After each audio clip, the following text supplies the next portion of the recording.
ইমান ভাঙার কারণ কয়টি? কয়টা? একজন বলছেন, ওই মসজিদের ওই মাদ্রাসার মুতামিম, তাই না?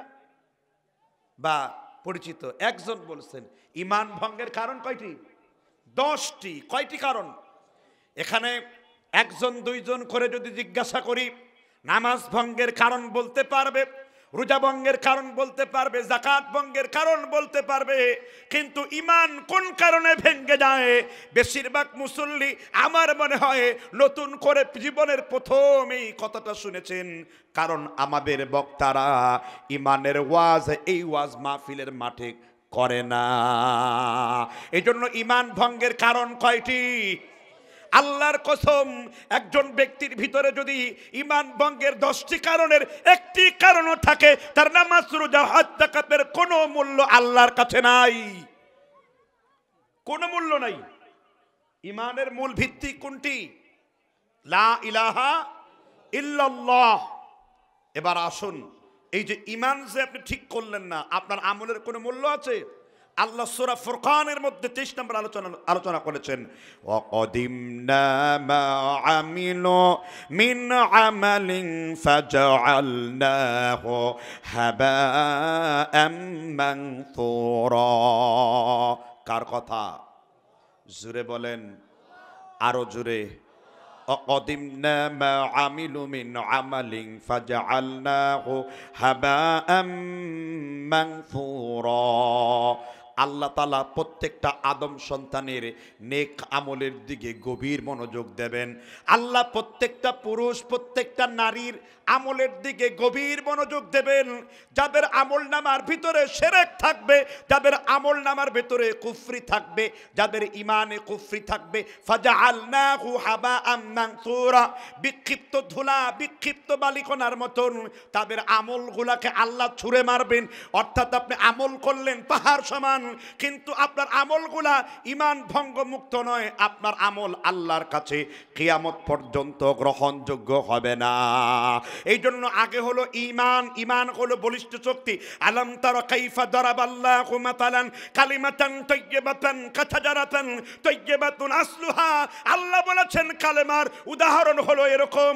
কালেমার শিক্ষাটা তোমার অন্তরের মধ্যে আছে, কালেমার শিক্ষাটা সব দিকে যেমন ছড়িয়ে পড়ে, একজন ইমানদারের ইমান ভঙ্গের কারণ জানার দরকার তেমনি ভাবে আছে না নাই? হুজুর কোনোদিন তো শুনি নাই, আজকে প্রথম শুনেন। ইমান ভাঙ্গার 1 নাম্বার কারণ হলো আশিরকে বিল্লাহি, আল্লাহর সাথে কি করা? জোরে বলেন, আল্লাহর সাথে কি করা?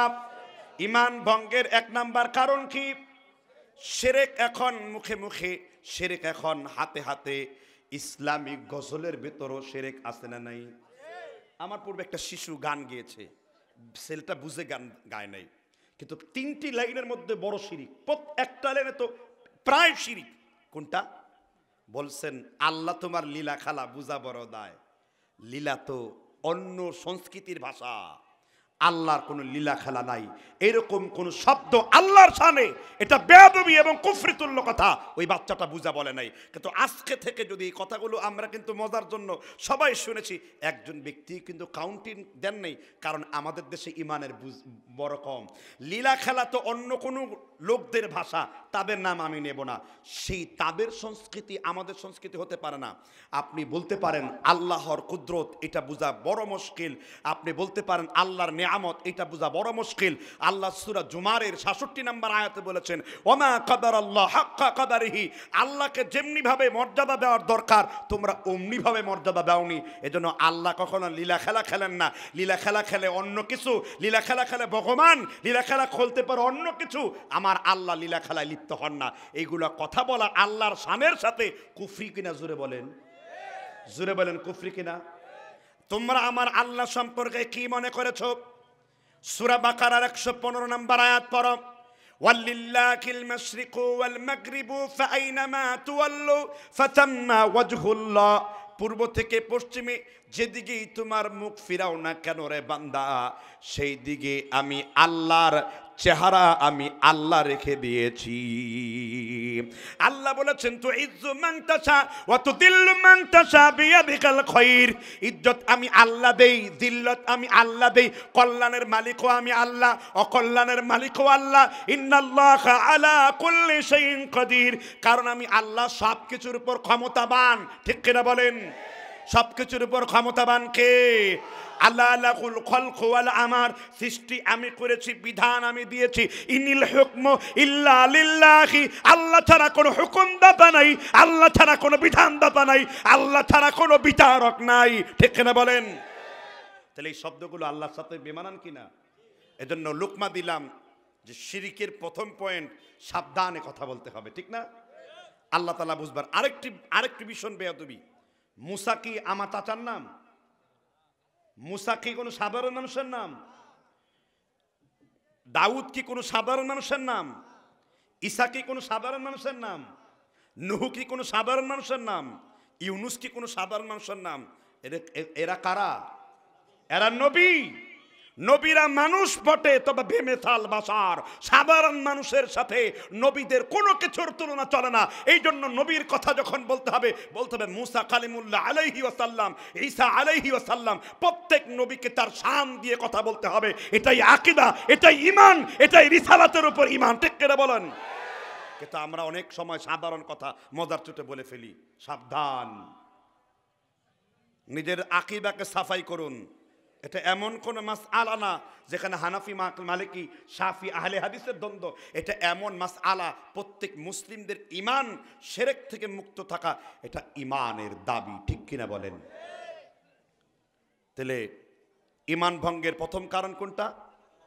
আল্লাহর সাথে শিরক করা।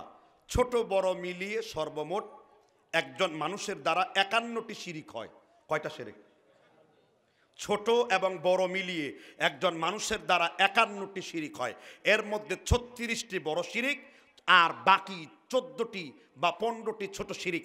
এই মোট 51 প্রকার শিরিক সম্পর্কে আমাদের জ্ঞান অর্জন করতে হবে, তা না হলে আমাদের আমল জিরো হবে। আল্লাহ রাসূলের একজন বিখ্যাত সাহাবা আব্দুল্লাহ ইবনে মাসউদ, নাম শুনছেন তো? তিনিও সাহাবা, আমরাও মানুষ, আমরাও ইমানদার। আল্লাহর নবী আব্দুল্লাহ ইবনে মাসউদকে ডেকে বললেন, আব্দুল্লাহ ইবনে মাসউদ আল্লাহর নবীকে জিজ্ঞাসা করলেন, আইয়্যিদ যামবি ইনদাল্লাহ, আল্লাহর কাছে সবথেকে বড় গুনাহ কোনটি? আল্লাহর নবী মুহাম্মদ রাসূলুল্লাহ বলেছেন, আকবার কাবায়েরে সালাসা, 3টি গুনাহ হলো আল্লাহর কাছে সবথেকে বড়। কয়টা গুনাহ? এক নাম্বার হলো, আল্লাহর নবী বুখারী শরীফের হাদিস বলেছি, 93 নাম্বার পৃষ্ঠার 756 নাম্বার হাদিস। আল্লাহর নবী আব্দুল্লাহকে ডেকে বলেছেন, ও আব্দুল্লাহ, আল্লাহর সাথে সবথেকে বড় গুনাহ হলো আশিরকে বিল্লাহ, আল্লাহর সাথে শিরক করা। এরপরে আল্লাহর নবী আব্দুল্লাহ ইবনে মাসউদকে ডেকে বলেছেন, ও আব্দুল্লাহ, ওয়া হুররিকাত ওয়া কুত্তিআত, যদি তোমাকে আগুনে পুড়িয়ে ফেলা হয়, যদি তোমাকে দা বটি বুজুলি দিয়ে কেটে কেটে টুকরা করে দেওয়া হয়, আনতাজআলা লিল্লাহি নিদ্দান ওয়া হুয়া খালাকাক, যদি তোমাকে আগুনে পুড়িয়ে ফেলা হয়, যদি তোমাকে কেটে টুকরা টুকরা করে দেওয়া হয়, আনতাজআলা লিল্লাহি নিদ্দান ওয়া হুয়া খালাকাক, তবুও তুমি কোনোদিন আমার আল্লাহর সাথে শিরক করবা না। যদি তোমাকে পুড়িয়ে মেরে ফেলা হয়, যদি তোমাকে আগুনে মেরে ফেলা হয়, কেটে টুকরা করা হয়, আল্লাহর সাথে কি করা যাবে না বলেছেন মুহাম্মদ। আর আমার দেশের লোকরা শিরক হলো ধর্মের নাম, শিরক সম্পর্কে জ্ঞান অর্জন করে না, কথায় কথায় শিরক হয়। একটু পরেই বাসায় গিয়ে বলবেন, মায়ের কসম, বাপের কসম, দাদার কসম, মায়ের দুধের কসম, আকাশের কসম, জমিনের কসম, বিড়িখোর বিড়ি খায় বলে বিড়িডার কসম, আছে না নাই? এগুলো কথা বলার দ্বারা বড় শিরক আছে না নাই? তুমি যখন কসম খাবা, কার নামে খাবা? আমি বলি নেই, মুসনাদ আহমদ 10,030 নম্বর হাদিস 6 নম্বর খণ্ড লিখেছেন ইমামে আহমদ ইবনে হাম্বল। তিনি বলেছেন, আল্লাহর নবী মুহাম্মদ রাসূলুল্লাহ বলেছেন, ওয়া আন আব্দুল্লাহ ইবনে আব্বাস রাদিয়াল্লাহু আনহু قال قال رسول الله সাল্লাল্লাহু আলাইহি ওয়াসাল্লাম, আব্দুল্লাহ ইবনে আব্বাস রাদিয়াল্লাহু তাআলা আনহু বলেছেন, আল্লাহর নবী মুহাম্মদ রাসূলুল্লাহ বলেছেন, আল্লাহর নবী বলেছেন, মান হালাফা বিগাইরিল্লাহি ফাকাদ আশরাকা, কেউ যদি আল্লাহ ছাড়া কোনো কিছুর নামে কসম করে সে ব্যক্তি আল্লাহর সাথে শিরক করে। এই জন্য মায়ের কসম, বাবার কসম, কাবার কসম, কোরআনের কসম, কোনো কিছুর কসম চলবে না। কসম করতে হবে কার নামে? কিন্তু আমরা অসতর্কতাবশত এই শিরিককে চর্চা করি, আমরা এটাকে গুনাই মনে করি না, ঠিক কিনা বে ঠিক? আবার রাস্তার মধ্যে যাই, আমরা অনেক সময় বলে ফেলি, এইবার যে শীত পড়ছে, আহারে এত শীত, শীতে তো মরেই যেতাম, আহারে এত গরম, গরমে তো মরেই যেতাম, আমি যদি রাস্তায় বের না হতাম গাড়ি অ্যাক্সিডেন্টে মারা যেত না। এর প্রত্যেকটি শব্দ শিরক, প্রত্যেকটি বিশ্বাস শিরক। শীতে গরমে মৃত্যু আপনার হবে না, আপনার মৃত্যু নির্ধারণ করেছেন কে? সাআতা ওয়ালা ইস্তাকদিমুন, মৃত্যু কারো 1 মিনিট আগেও আসবে না, 1 মিনিট পরেও আসবে না। আল্লাহ বলেছেন, ওয়ালাউ কুনতুম ফি বুরুজিম মুশাইয়াদা, মৃত্যু থেকে বাঁচার জন্য যদি তুমি লোহার দুর্গে অবস্থান করো, মৃত্যু তোমাকে সেইখানে পাকড়াও করবে। আমার আল্লাহ বলেছেন, কিতাবু মুআজ্জালা, আমি সুনির্দিষ্টভাবে আমি একটি কিতাবে তার মৃত্যু লিখে দিয়েছি। আর দিন তামুত, আমার আল্লাহ বলেছেন, মানুষকে আল্লাহ যেইখানে মারতে চান ওইখানে আল্লাহ তাআলা ওই মানুষকে নিয়ে যাবেন। কেউ যদি গাড়ির নিচে পড়ে মারা যায়, আল্লাহ তাআলা ওইখানে তাকে নিয়ে যাবেন, সে গাড়ির নিচে পড়ে মারা যাবে। কারণ ভালো মন্দ, খারাপ ভালো, মৃত্যুর একমাত্র মালিক কে? তাহলে শীত গরম, দেখেন কথায় কথায় বলি, আরে এমন গরম, একটু গরম পড়লে মরেই যেতাম, বলি কিনা? শব্দগুলো সাবধান। মহান আল্লাহ আমাদেরকে শিরিক সম্পর্কে জ্ঞান অর্জন করার তৌফিক দান করুন। শিরিক কেমন গোপন? আল্লাহর নবী সাহাবী আব্দুল্লাহকে বললেন, আব্দুল্লাহ ইবনে মাসউদ, আধার রাত্রিতে, অন্ধকার রাত্রিতে একটা পিঁপড়া যেমন শরীরে হাঁটলে তুমি যেমন টের পাও না, মানুষের শরীরে শিরিক এর চাইতে গোপনে গোপনে মানুষের শরীরে প্রবেশ করে। আমার আল্লাহ আয়াত পড়ে আব্দুল্লাহকে শোনালেন, ওয়ামা ইউমিনু আকসারুহুম বিল্লাহি ইল্লা ওয়া হুম মুশরিকুন। ও বিশ্বনবী, সূরা ইউসুফের 106 নম্বর আয়াত। দুনিয়ার বেশিরভাগ লোক আল্লাহকে আল্লাহ বলে বিশ্বাস করে, আবার একটু পরেই আল্লাহর সাথে শিরকে লিপ্ত হয়ে যায়, ঠিক কিনা বলেন? সাদা কাপড়ে হেরাম বাঁধে, কাপড় বেঁধে বলে লাব্বাইক আল্লাহুম্মা লাব্বাইক, লাব্বাইক লা শারীকা লাকা লাব্বাইক ইন্নাল হামদা, বলে কিনা জুড়ে বলেন। আবার বাংলাদেশে, ভারতে এসে বিভিন্ন মাজারের কাছে যায়, বাবা তুমি আমার এমপি বানিও, চেয়ারম্যান বানিও, মন্ত্রী বানিও। আহারে কপাল, একটু পূর্বেই তুমি কাপড়ের কাপড় পরে, ইহরামের কাপড় বেঁধে মক্কায় তুমি তালবিয়া পাঠ করেছো, লাব্বাইক আল্লাহুম্মা লাব্বাইক, লাব্বাইক লা শারীকা লাকা লাব্বাইক ইন্নাল হামদা ওয়া নি'মাতা লাকা ওয়াল মুলক। আল্লাহ তোমার সাথে কোনো শিরিক নাই, তোমার সাথে কোনো অংশীদারিত্ব নাই।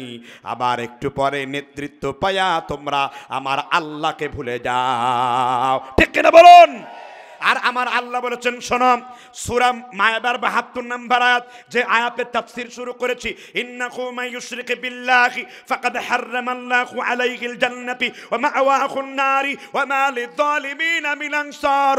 আল্লাহ বলেছেন, যে ব্যক্তি বিন্দু পরিমাণ শিরিক করবে তার জন্য আমি আল্লাহ জান্নাতকে হারাম করে দিয়েছি, আর তার জন্য থাকার জায়গা হলো চিরস্থায়ী জাহান্নাম। এই জন্য আমাদের ঈমান হবে শিরক মুক্ত, আমাদের আমল হবে বেদাত মুক্ত, ঠিক না ঠিক? আমাদের ঈমান হবে তাওহীদ যুক্ত, আর আমাদের আমল হবে সুন্নাত যুক্ত, ঠিক না ঠিক? একদিকে ঈমান, আরেকদিকে তাওহীদ, একদিকে বেদাত, আরেকদিকে কি সুন্নাত, একেবারে পুরাপুরি পুঙ্খানো মিল করে দিয়েছেন আমার আল্লাহ। এই জন্য ঈমান ভঙ্গের যে 10টি কারণ আছে, এর মধ্যে একটি কারণ হলো আল্লাহর সাথে কি করা? শিরকের ওয়াজ খুব কম, আর যাও হয় আওয়াজ মাহফিল, মিল দেয়, জিল দেয়, চিৎকার দেয়, নেচে কুদে একাকার, না জানে না বেটা কোরআন, জানে না বেটা হাদিস, আন্দাজে চিল্লায়। আন্দাজে চিল্লায় মার্কেট পাওয়া যাবে? কোরআন হাদিস বলতে হবে, ঠিক না? জি, মহান আল্লাহ তাআলা আমাদের বুঝবার তৌফিক দান করুন। তাহলে ঈমান ভঙ্গের 10টি কারণের একটি কারণ বলেছি, আর বাকি রইল কয়টি? এগুলোকে শোনার দরকার, ধৈর্য আছে আপনাদের? যে দ্বিতীয় কারণ বলবো, তবে তার আগে একটু ডিস্টার্ব করব, রাগ করবেন না তো? ওয়াদা করেছেন মুনাফিক হবেন না। একজন লোক উঠলে মনে রাখবেন এই বেটা মুনাফিক, ওরে সিল দেওয়া হয়ে গেছে। বলেন কয় নাম্বার কারণ? আমি বলেছিলাম ওয়াজের পূর্বে, বক্তব্যের পূর্বে, ইমান ভাঙার 10টি কারণ রয়েছে। 1 নাম্বার কারণ কি বলেছি? চিল্লায়া বলেন। ওয়াজ শুনতে তো সমস্যা নাই, টাকা দিতে সমস্যা কুফার লোকদের মতো। কানতে সমস্যা ছিল না আলীর জন্য, হুসাইনের জন্য, কিন্তু অর্থ আর সহায়তা ছিল এজিদের জন্য। আপনারা সেই প্রেমিক কিনা আমি জানি না। ওয়াজ শুনতে কোনো সমস্যা আছে কিনা? ইমান ভঙ্গের প্রথম কারণ কি? চিল্লায় একসাথে। এতগুলা মানুষের আওয়াজ এরকম হয় নাকি? 1 নাম্বার কি? শিরকে বিল্লাহ। কি? এবার ইমান ভঙ্গের 2 নাম্বার কারণ বলবো কি বলবো না? ইমান ভঙ্গের 2 নাম্বার কারণ হলো আল্লাহর নবী মুহাম্মদ রাসূলুল্লাহর কোন সুন্নত নিয়ে কেউ যদি ঠাট্টা মাজাক করে, আল্লাহর নবীর কোন সুন্নতের সাথে কেউ যদি উপহাস করে, আল্লাহর আনিত বিধানের সাথে কেউ যদি ঠাট্টা মাজাক করে, এটা হলো ইমান ইসলাম ভঙ্গের 2য় কারণ। 2 নাম্বার কারণ কি? আল্লাহ এবং তার নবীর আনিত কোনো বিধান নিয়ে কেউ যদি কি করে? ঠাট্টা করে, বিদ্রুপ করে, বিদ্রোহ করে। আছে না নাই? আপনাদের এলাকায় খুঁজে পাওয়া যায় না এরকম? যেমন ছোট্ট উদাহরণ দেওয়া যাক, কেউ যদি দাড়ি রাখে, দাড়ি রাখার জন্য তাদের বলা হয় চুটকি দাড়ি, ভেটকি দাড়ি। দাড়ি একটু কম থাকলে বলে ছাগল্লা দাড়ি। বলে কি না? জোরে বলেন। কয় তোমার দাড়ি ছাগলের মতন।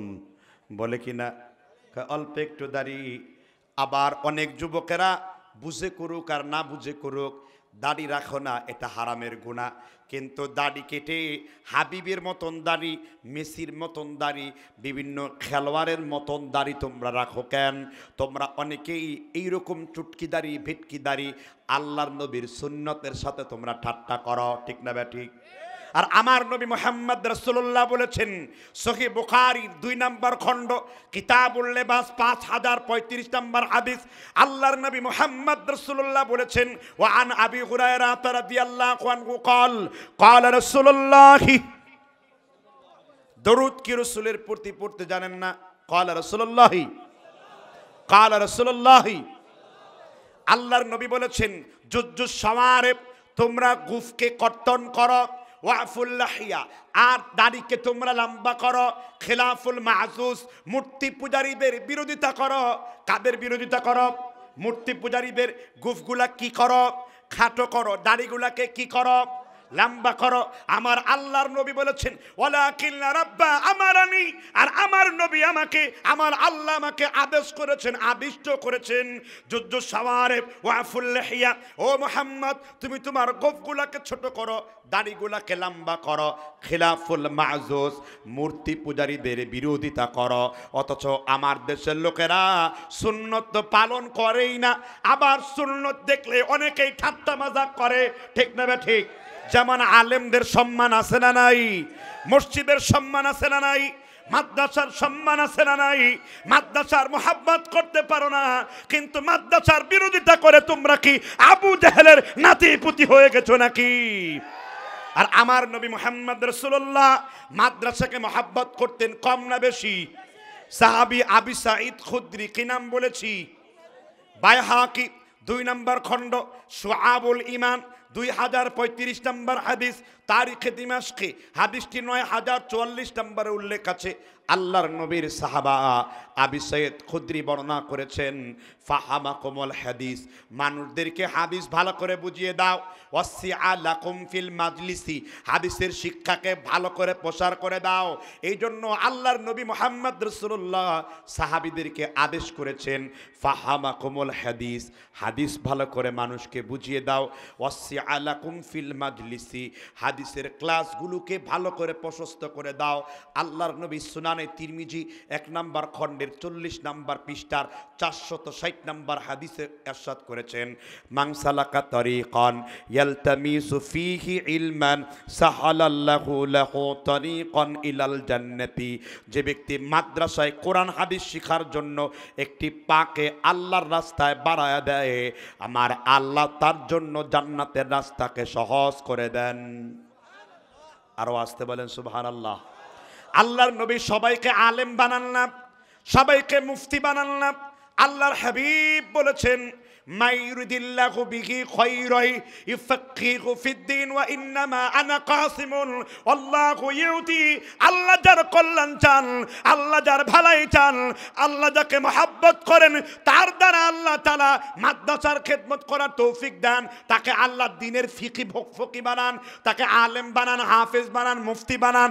আল্লাহ সবার হাতে মাদ্রাসা তৈরি করেন না, আল্লাহ যাকে পছন্দ করেন তার জন্য আল্লাহ এই নেক কাজটি করেন। ঠিক কেন বলেন? কারণ কি? আমি একদিন মরে যাব, আমার বাড়িঘর একদিন থেকে যাবে। রাসূল বলেছেন, বুখারী মুসলিম মুত্তাফাকুন আলাই, মিশকাতের 1030 নম্বর হাদিস, 1 নম্বর জলদে আউয়াল, আল্লাহর নবী বলেছেন, ইদা মাতাল ইনসান, মানুষ যখন মরে গেল তার সব আমলের দরজা বন্ধ হয়ে গেল, শুধুমাত্র একটি দরজা চালু রইল, এটি হলো সাদকায়ে জারিয়া, আর আরেকটা হলো ওয়ালাদিন সালেহ ইয়াদউ লাহু। আপনি যদি কোনো নেক সন্তান রাখেন, নেক সন্তান যদি আপনার জন্য দোয়া করে। আরেকটা হলো ইলমুন ইয়ানতাফাউ বিহি, আপনি যে জ্ঞান অর্জন করলেন, যতজন লোককে আপনি জ্ঞান অর্জন করাবেন ততজন লোকের একটি সওয়াব আপনার আমলনামায় যুক্ত হয়ে যাবে। আপনি যদি একটা মাদ্রাসা তৈরি করেন, মাদ্রাসার জন্য জায়গা বরাদ্দ করেন, কিয়ামত পর্যন্ত যতগুলো লোক আল্লাহর কোরআন পড়বে, কবরের মধ্যে বসে বসে যতজন লোক হাফেজে কোরআন হয়েছে, আর এই ব্যক্তি যতগুলো লোককে হাফেজ বানিয়েছে, তার সওয়াবের একটি অংশ আমার আল্লাহ তার আমলনামায় যোগ করে দেবেন। কয় হুজুর এটাকে গল্প? আমি গল্প বলিনি, আমি এতক্ষণ পর্যন্ত যা বলেছি হয় আল্লাহর কোরআনের আয়াত, না হয় আমার নবী মুহাম্মদ রাসূলুল্লাহর বাণী। ঠিক না? এজন্য আপনারা মাদ্রাসার বন্ধু না দুশমন? মাদ্রাসা থাক, এটা চান কি চান না? যারা চায় না তারা কোরআনের দুশমন, টুপির দুশমন, দাড়ির দুশমন, নবীর দুশমন, ইমানের দুশমন, ইসলামের দুশমন। কিয়ামত পর্যন্ত আল্লাহ তাআলা মাদ্রাসাকে হেফাজত করবেন, কেউ চাইলেও মাদ্রাসা ধ্বংস করতে পারবে না। ইংরেজরা এই দেশে প্রায় 1000 আলেমদেরকে চট্টগ্রাম গ্রান্টাং রোড থেকে, পাকিস্তানের করাচি থেকে, কলকাতা, লখনউ, বিভিন্ন জায়গায় 33,000 আলেমদেরকে ঝুলিয়ে ঝুলিয়ে দুনিয়া থেকে বিদায় করেছে। আলেমরা মরেছে না, আলেমদের রক্ত থেকে লক্ষ লক্ষ আলেম তৈরি হয়েছে। কোনোদিন আল্লাহ তার ইসলামকে ধ্বংস করবেন না, বরং মাদ্রাসার কোরআন এবং হাদিস হেফাজতের দায়িত্ব কে নিয়েছেন? ওয়া ইন্না আলাইকুম লাহাফিজুন। আল্লাহ তাআলা বলেছেন, ওয়া ইন্না নাহনু নাযালনা যিকরা, আমি আল্লাহ জিকির অবতীর্ণ করেছি। জিকির মানে কোরআন আর কি? হাদিস। ওয়া ইন্না লাহু লাহাফিজুন, আর আমি আল্লাহ নিজেই স্বয়ং এর হেফাজতকারী। কে হেফাজতকারী? কে হেফাজতকারী? কেউ এটা ধ্বংস করতে পারবে? যারা মাদ্রাসার বিরোধিতা করেছে, আজকে সেই সমস্ত লোকরা মরে কবর থেকে কুত্তা পচা গন্ধ বের হয়েছে, কিন্তু আমার মাদ্রাসা কিয়ামত পর্যন্ত টিকে আছে আর থাকবেও বটে। ঠিক না বেঠিক? আল্লাহর নবী বুখারী শরীফের